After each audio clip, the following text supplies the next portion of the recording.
South Indian డిషెస్‌లో ఎన్ని సార్లు తిన్నా బోర్ కొట్టని రెసిపీ ఏదైనా ఉంది అంటే అది చికెన్ బిర్యానీ అండి. చికెన్ బిర్యానీ అంటే ఇష్టం లేని వాళ్ళు ఎవ్వరూ ఉండరు. Welcome back to my channel. నేను మీ సంగీత.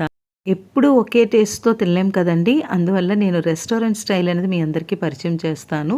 ఒక్కసారి నేను చెప్పేటట్టు ట్రై చేయండి. ఇక్కడ నేను 3 ఆనియన్స్‌ని తీసుకొని ఇలా సన్నంగా కట్ చేసి ప్రాసెస్ అనేది కొంచెం కష్టమే కానీ టేస్ట్ అయితే మాత్రం చాలా బాగుంటుందండి. ఒక్కసారి ట్రై చేసి చూడండి. ఇక్కడ నేను రైస్ ఎంత కావాలన్నది ముందుగా బాస్మతి రైస్ తీసుకొని దీన్ని కొంచెం నానబెట్టి పక్కన పెట్టుకోవాలి. చికెన్ పీసెస్ కూడా మరీ పెద్దవి కాదు, అలానే మరీ చిన్నవి కాకుండా మీడియం సైజులో కట్ చేసుకోండి.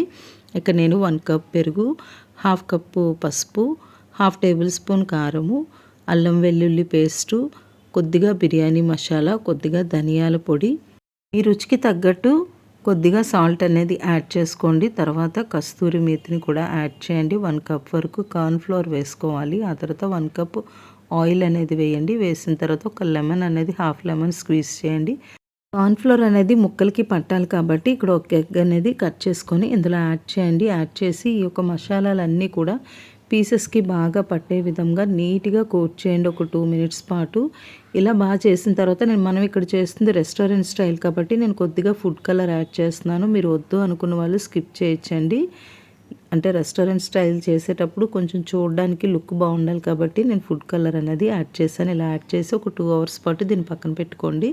తర్వాత ఇక్కడ అన్ని మసాలాలు నేను ఈ క్వాంటిటీలోనే తీసుకుంటున్నాను, ఎక్కువ తీసుకోవట్లేదు. ఇది ఒకటి గమనించండి. 1 కప్ వరకు నెయ్యి, తర్వాత రోజ్ వాటర్ లేదనుకుంటే ఒక రోజ్ ఫ్లేవర్ ఉన్నట్లయితే దాన్ని ఇలా మనం వాటర్లో వేస్తే ఈ రోజ్ ఫ్లేవర్ అనేది కూడా చాలా బాగుంటుంది బిర్యానీలో. ఫ్రైడ్ ఆనియన్స్ని పక్కన పెట్టి ఇప్పుడు ప్రాసెస్ స్టార్ట్ చేద్దాం. ఆయిల్ బాగా హీట్ అయింది అని అన్నప్పుడు మనం చికెన్ అనేది ఫ్రై చేసుకోవాలి. ముందుగా మ్యారినేట్ చేసి పెట్టుకున్న చికెన్ పీసెస్ని ఆయిల్లో యాడ్ చేసుకొని మనం మీడియం ఫ్లేమ్ మీద పెట్టి దీన్ని ఫ్రై చేసుకోవాలి. అటు ఇటు మనం ఫ్రై చేసుకుంటూ పీసెస్ని బాగా ఫ్రై చేసి సెపరేట్ చేసుకుంటూ ఉండాలండి.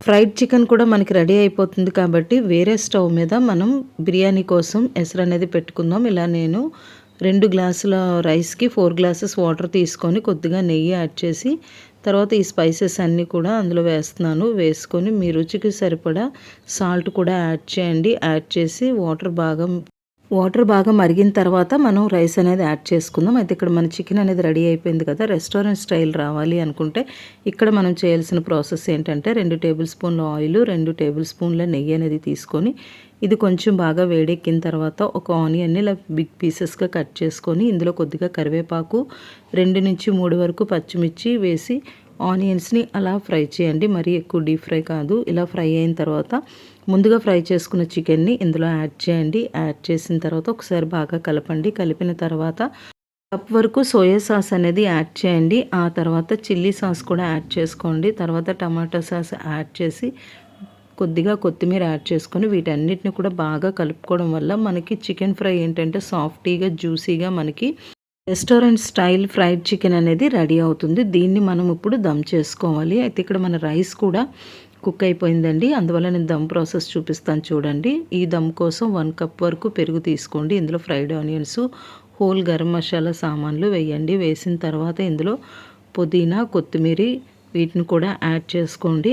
ఇలా వెడల్పుగా ఉండే బాండీ తీసుకోవడం వల్ల మనకి బిర్యానీ అనేది పొడి పొడిగా వస్తుంది. ఒకదాని మీద ఒకటి ఎక్కువ కాకుండా ఇలా లేయర్స్గా మనకి పరుచుకోవడానికి బాగుంటుంది. మసాలాలన్నీ బాగా కలిపి ఒక టేబుల్ స్పూన్ నెయ్యి కూడా యాడ్ చేయండి. యాడ్ చేసి బాగా కలిపి పెట్టుకోవాలి. ఇక్కడ మనకి ఎసరు అనేది బాగా మరిగిపోయింది. ఇందులో మనం ఇప్పుడు రైస్ వేసుకోవాలి. ఆల్రెడీ మనం నానబెట్టాం కాబట్టి వితిన్ 10 మినిట్స్లోనే కుక్ అయిపోతుంది.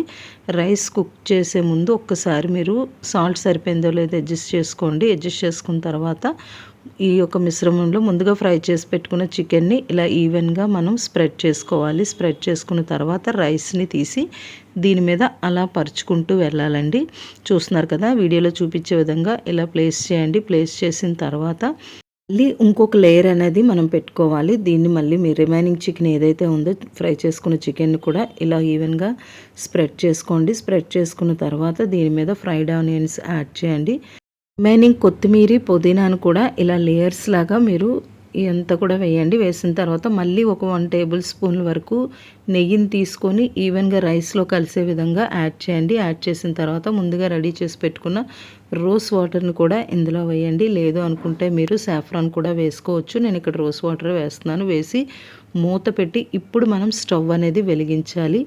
ఒక 5 మినిట్స్ పాటు సిమ్లో పెట్టాలి. పెట్టిన తర్వాత ఒక్కసారి తీసి జాగ్రత్తగా రైస్ అనేది చెదిరిపోకుండా అలా పైనుంచి ఒక్కసారి లేయర్ తీసి వేస్తూ ఉండాలండి. నేను వీడియోలో చూపించే విధంగా మరీ ఫోర్స్గా కలపడం వల్ల ఏమవుతుందంటే రైస్ అనేది బ్రేక్ అయిపోతుంది. అప్పుడు మనకి రెస్టారెంట్ స్టైల్లో రాదండి. అందువల్ల ఇలా పైనే మీరు కలుపుకోవాలి. కలుపుకున్న తర్వాత ముందుగా ఫ్రై చేసుకున్న జీడిపప్పు అనేది దీని మీద యాడ్ చేసి ఒక్క 5 మినిట్స్ పాటు మూత పెట్టి ఉంచేసినట్లయితే మన restaurant style chicken fried biryani అనేది రెడీ అయిపోతుందండి. నిజంగా చాలా టేస్టీగా ఉంటుంది. చూస్తున్నారు కదా, చూస్తుంటేనే నోరు ఊరిపోతుంది. పీసెస్ కూడా చాలా సాఫ్ట్గా వస్తాయండి. ఇది ఒక్కసారి చేసి పెడితే మీ ఇంట్లో వాళ్ళు ఇంకే బయట బిర్యానీ అయితే అడగరండి. కంపల్సరీ ఇంట్లోనే చేయమంటారు. వీడియో నచ్చినట్లయితే కంపల్సరీ లైక్ చేయండి, షేర్ చేయండి.